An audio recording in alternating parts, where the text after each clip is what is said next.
Now that we're really starting to understand the fundamentals of compositing, it's an understandable next step to really take those skills and start creating things that are really beautiful in your imagery.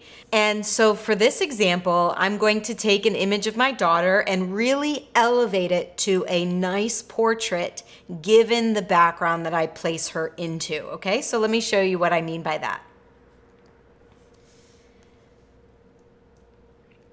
Here is an image of my daughter when she was a couple weeks old, and you can see that I've swaddled her, but I didn't really have very much in the way of props given the fact that I'm not really a baby or a newborn photographer. So of course you just roll with the punches to what you are given, right? So I'd like to place her into an image that really elevates the shot. So I found this image on Adobe Stock. In order to save time, if I click back on the image of the baby, I have already cut out the baby from the background using Select and Mask. So we can take this layer, let's call this baby. Let's take this layer plus its mask. Let's make sure our move tool is activated.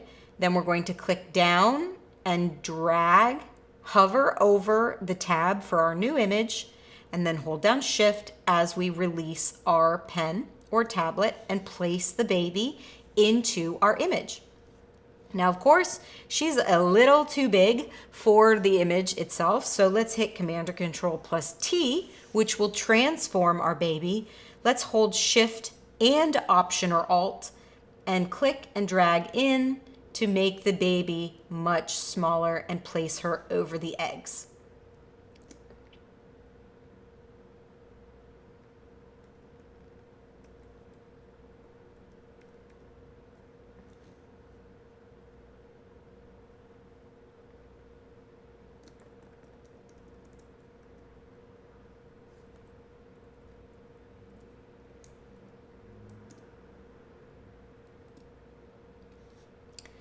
So I think that size-wise, she is about right, but maybe she just needs to move over just a little bit to the left. Command or Control plus T to transform, and then use my left arrow key to just reposition her a little bit more centered into the basket. So let's take a moment to take a reading of these images that we have, okay? Let's create a new layer and let's just deconstruct the lighting situations that we have.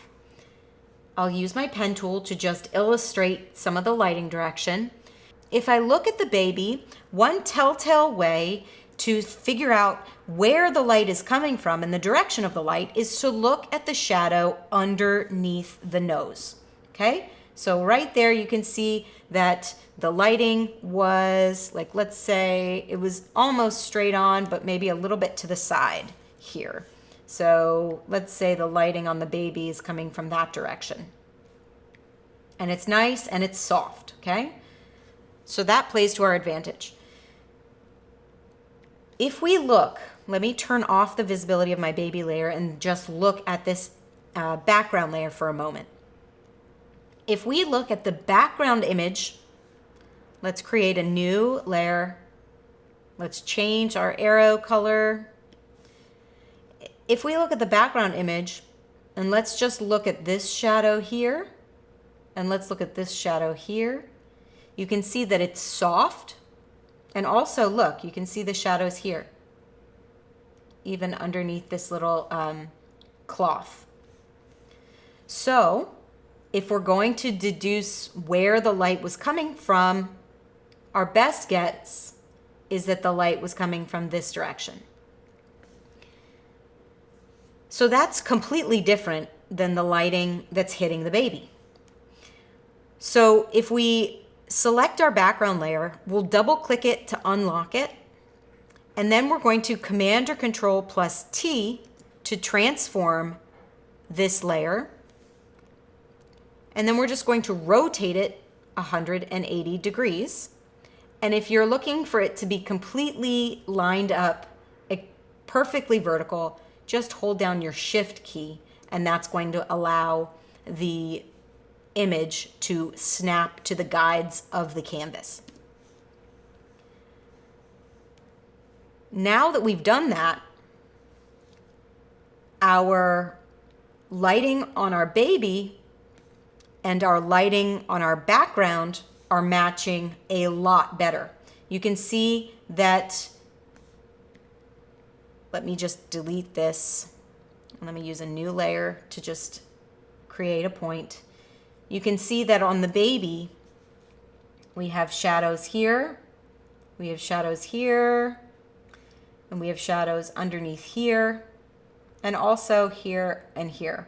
And so for the background, we have this area here that's shadowed, and this area here that we can see that's shadowed. So now the directions of the lighting sources are much more cohesive between the two images. So that's our first thing that we know that we need to fix. Now we need to relocate our baby to be just a little bit more centered in the image. So we'll hit Command or Control T again on our baby layer, and then we're just going to use our left and right arrow keys and up and down arrow keys to recenter this baby now that we have flipped our background. But we got to get rid of this egg over here, okay? So what we were going to do is we're going to grab some elements of our background. So I really like this clump of grass over here. So I'll use my lasso tool to create a lasso, a selection around this clump of grass. Shift Command C or Shift Control C if you're a PC user. And Command V or Control V is going to copy and paste that little chunk of grass. Now we can transform that little chunk, bring it over here, rotate it around,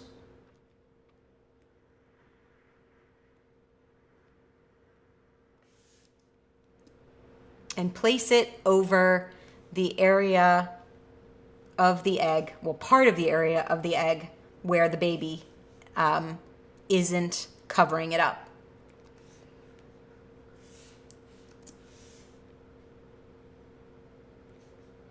I'm going to go ahead and transform this little area and warp it out as well by hitting my warp button, which will allow me to kind of just relocate these blades of grass. I feel like grass is pretty forgiving because it's not going to look weird if the blades of grass are slightly changed. Now we're going to add a layer mask to our grass layer, and then we'll just use our brush tool to paint with black. Let's hit X key.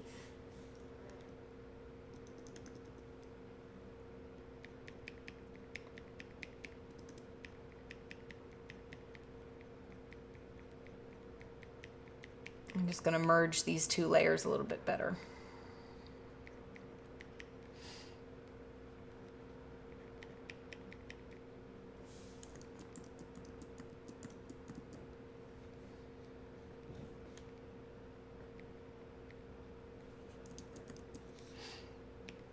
So now we can place the baby back on top, and you can see that we are actually getting somewhere, a little bit better. Let's select our baby and just relocate her just quickly. Command or Control plus T. Now I'm just going to make her slightly bigger and move her over into the middle just a little bit. And I've got a tiny little spot right there and right there that I need to fix. I'll go back to my grass layer, turn off the visibility of my baby, and then I'm just going to use my stamp tool to sample down there.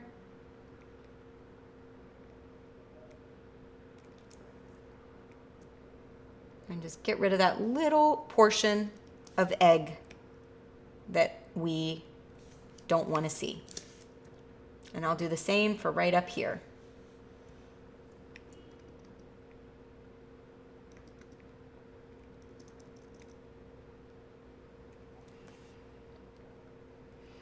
All right, we are on the right track.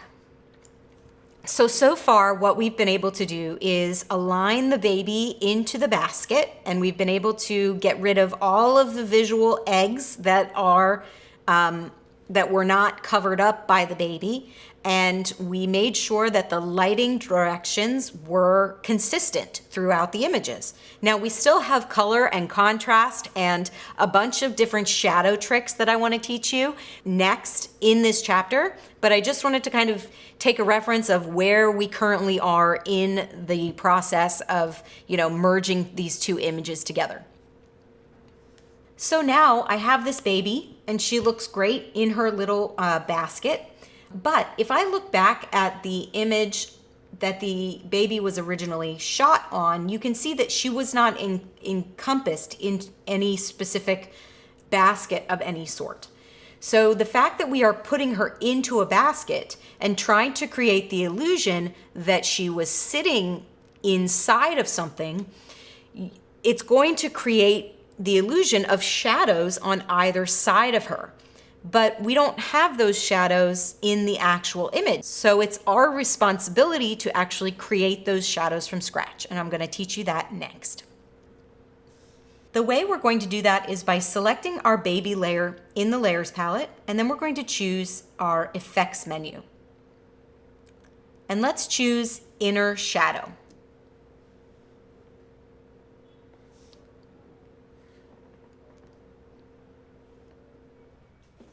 So there are a couple of different inner shadows that I'm going to create for this, 4 in total, because there are contact shadows, which are basically very close to the edge of something, which are created as something is nudged up against something else. You're going to create a contact shadow, but then you're also going to create a bigger, softer shadow around those two edges as well. So the nice thing about the layer style dialog box is that it allows you to actually create multiple different inner shadows at one time. So I've got my first inner shadow here, and I'm going to apply it as if the shadow is coming from the left side, okay, by changing the angle of my shadow.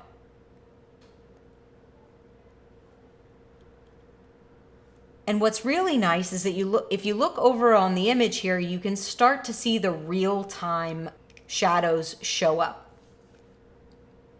I'm going to choose multiply blend mode, which is going to darken the shadow inside.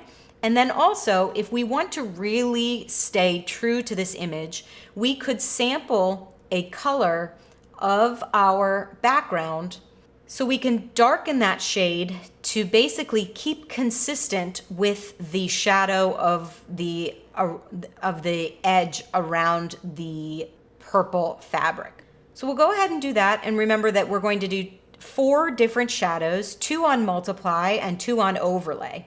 So for the multiply ones, the ones that are much darker, that's going to be set to a pretty significant opacity, maybe 75%. The distance will be somewhat close, let's say 15%, and the size, which is basically conducive to the feather, is going to be around, I don't know, that looks good, 60%. So now that we have all of our settings right, I'm going to duplicate this inner shadow, and then on my second inner shadow, I'm going to click on the second inner shadow, and I'm basically going to change the direction over to 180 degrees from the opposite direction.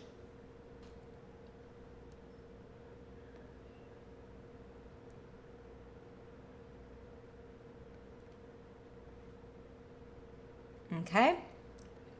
I just made a couple micro modifications to the one that's coming in from this side over here.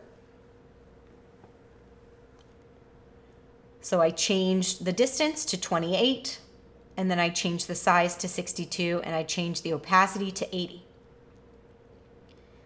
So let's go ahead and press OK. If we look down here in our layers palette, we now have our effects and we have two inner shadows that are basically being applied to this image.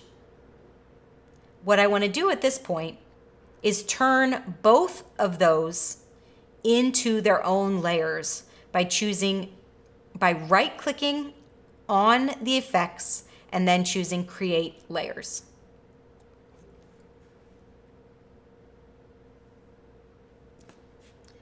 Now we have our two harsher shadows.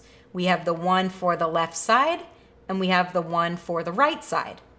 So let's go ahead and name these. So this is right side contact shadow, and this is left side contact shadow. So obviously we don't want the effect to be on the feet or to be on the sides of the head because the color is indicative of the color of the wrap, right? So we need to go ahead and add masks to these two shadows. So the first thing that we want to do is hold down Option or Alt plus add a layer mask to my right side contact shadow. And then I want to select my left side contact shadow, hold down Option or Alt and click the mask button as well. So now I've hidden that effect on both of the sides. So for my right side, let's use the brush tool and let's paint with white. And let's paint it like a 30% opacity because it might be nice to build this in little by little. And I can put it a little bit on the face, but I don't want to go too crazy.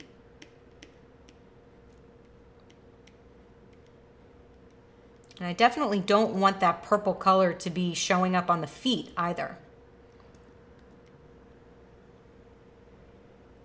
Okay, so that looks good. I'm going to select my left side contact shadow, and I'm going to just start painting in the shadow on that side as well.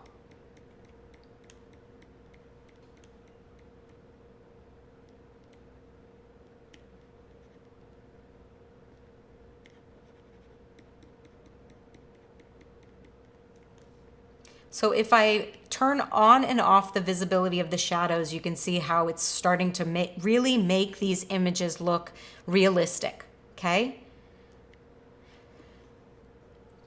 So that's a great first step, but we do want to add a couple more shadows. We want to add a bigger, softer shadow to both sides as well. So let's do that next.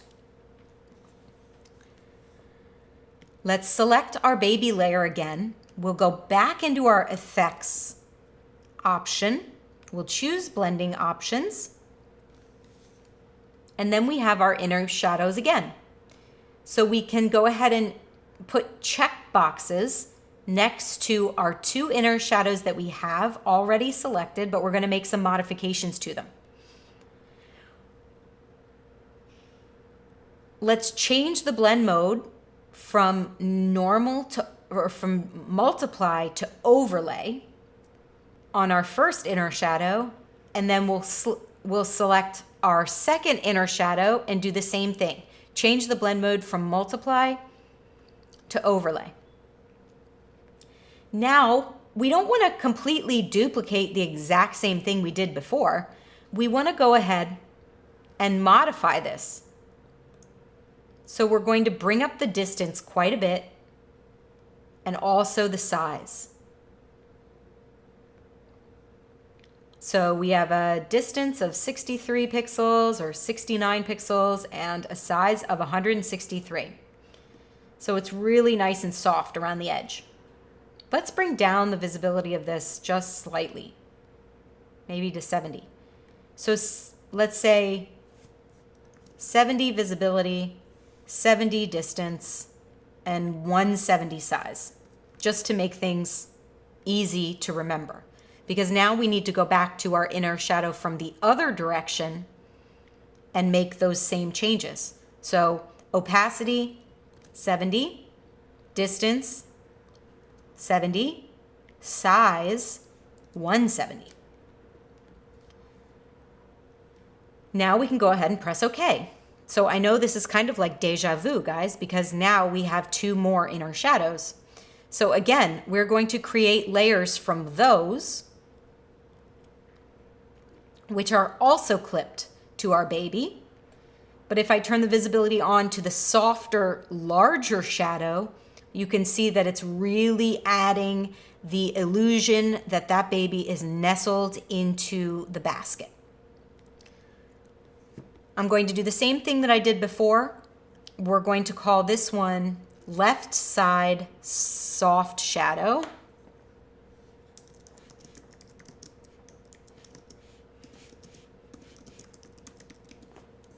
And then this one is right side soft shadow. If you are looking to take the right side mask and instead of creating it from scratch again, what we can do is hold down Command or Control plus Option or Alt, click on the mask and click and drag and drop it on our additional right shadow layer, which will duplicate that mask. Okay, so it's basically like copying and pasting the mask. We're going to do the same thing with the left side mask. Hold down Command or Control plus Alt or Option, click on the mask that you want to copy, and then drag to the new location, and there we go. So if we look at our baby originally, and we look at our baby plus all of our shadows, it's really starting to create a nice look to our little one. Okay, she's really starting to look as if she belongs inside this basket. So at this point, the baby really looks good for the inner shadows, but what about the contact shadow where the baby touches the grass?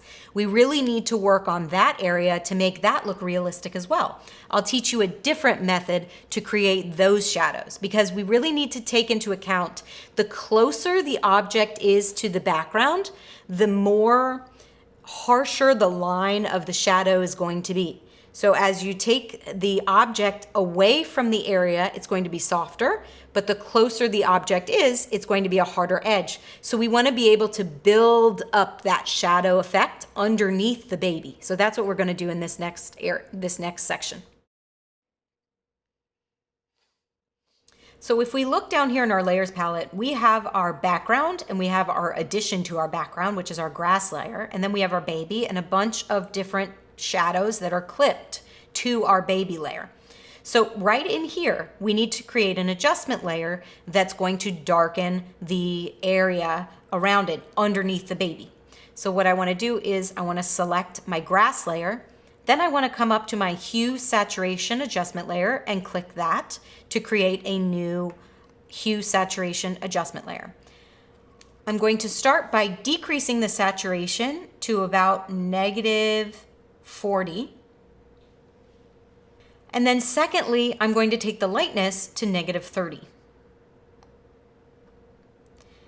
Then I'm going to change the blend mode of this layer from normal to multiply, which is going to give me a darkening effect.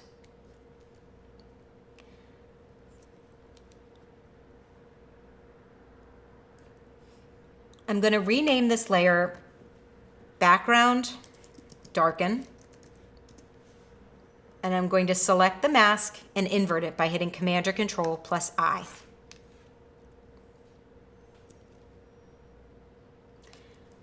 Now I'm going to use my brush tool, painting with white, and a low opacity, so 30% is good. I just want to check my feather on this brush. Let's take the hardness all the way down. And now we can zoom in on my little babe.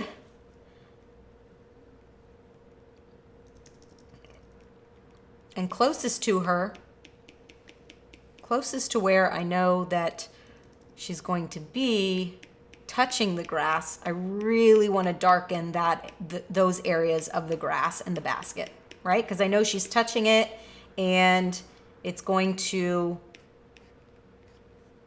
be the darkest right around those areas.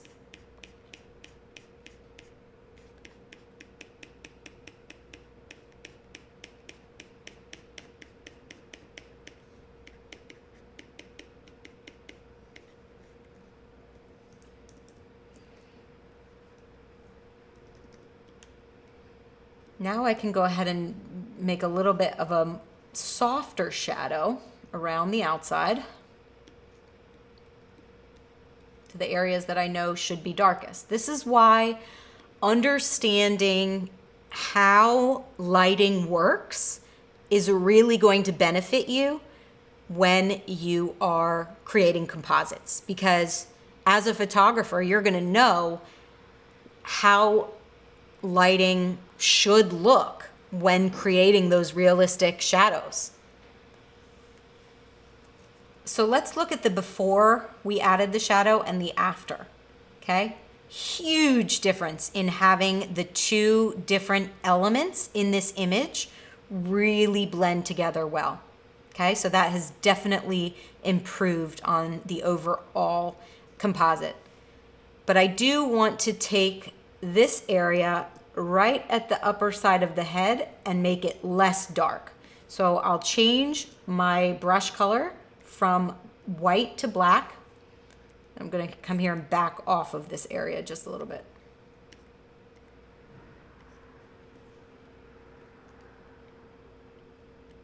All right.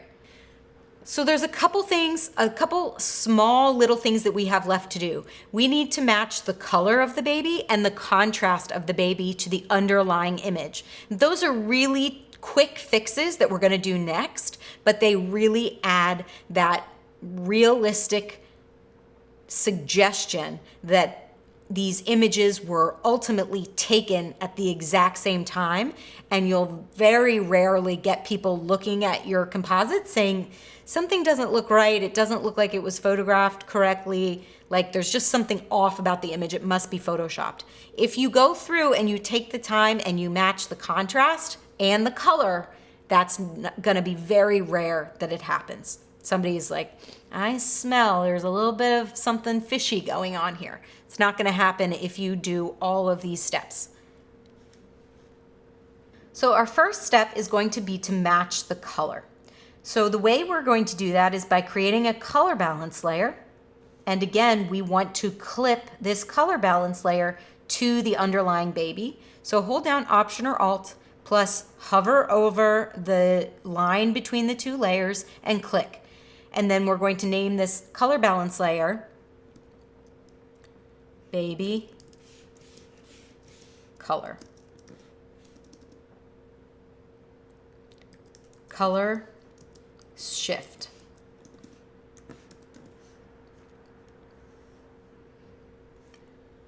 Let's come up here to our Properties menu and choose Highlights from our Tone flyout menu. And then we're going to just make some modifications. Let's add a little bit of red and a little bit of magenta and a little bit of yellow. Now immediately this baby looks like it belongs so much more into the overall shot. Okay, so that's the first thing that I want to do. I want to create a second adjustment layer, and this time I'm going to choose the selective color adjustment layer. I'm also going to clip this to the underlying baby. Look how many layers we have clipped to this poor little baby. Let's call this Baby Color Shift 2.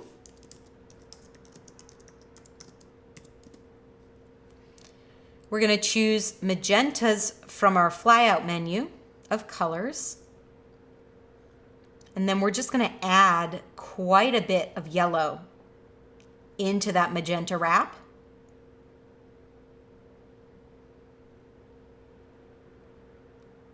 Which is really going to help take that magenta wrap and really match it into the image.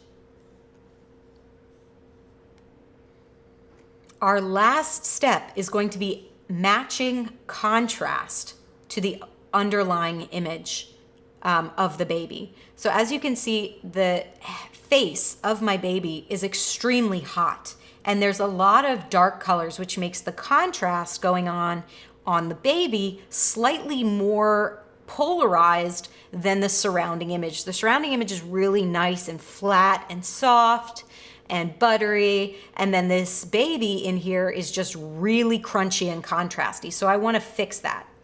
I'm going to do that by choosing a curves adjustment.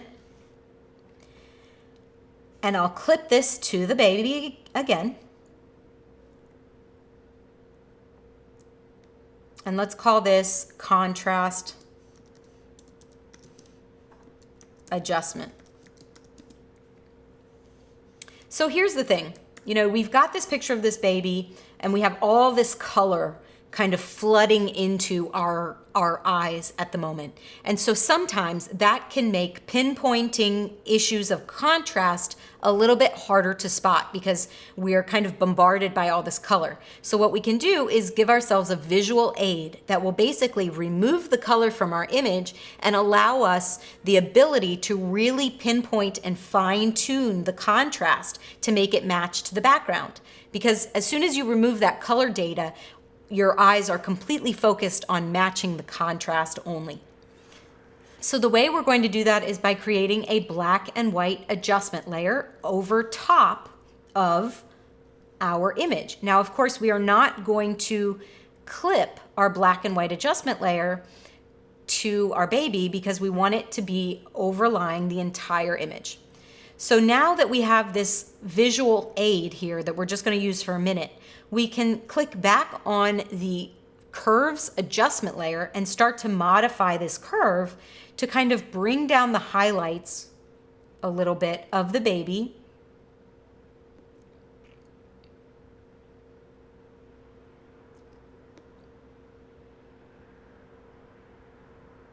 And try and make the baby just slightly less contrasty.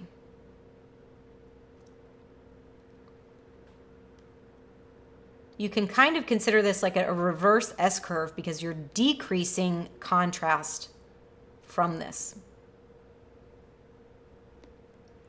So now I can take my visual aid of my black and white adjustment layer and I can turn it off. And you can see that now that we've decreased the contrast of the baby, it's definitely looking a lot more as if it were originally in this image to begin with. I'm going to take my contrast adjustment curves layer and I'll decrease the opacity slightly because I like it, but I don't like it that much. I'll take it down to 73%, which I think looks good. Now that we're done with our black and white visual aid layer, I can go ahead and click and drag that to the trash.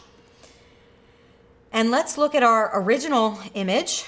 Option, click on the background, and then I'll hold down Option or Alt plus click back on the background layer, and you can see how we have replaced these eggs with our little baby.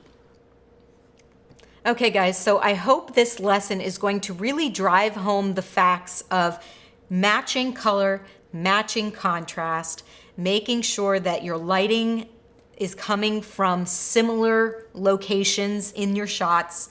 That's all going to really help you create fabulous composites.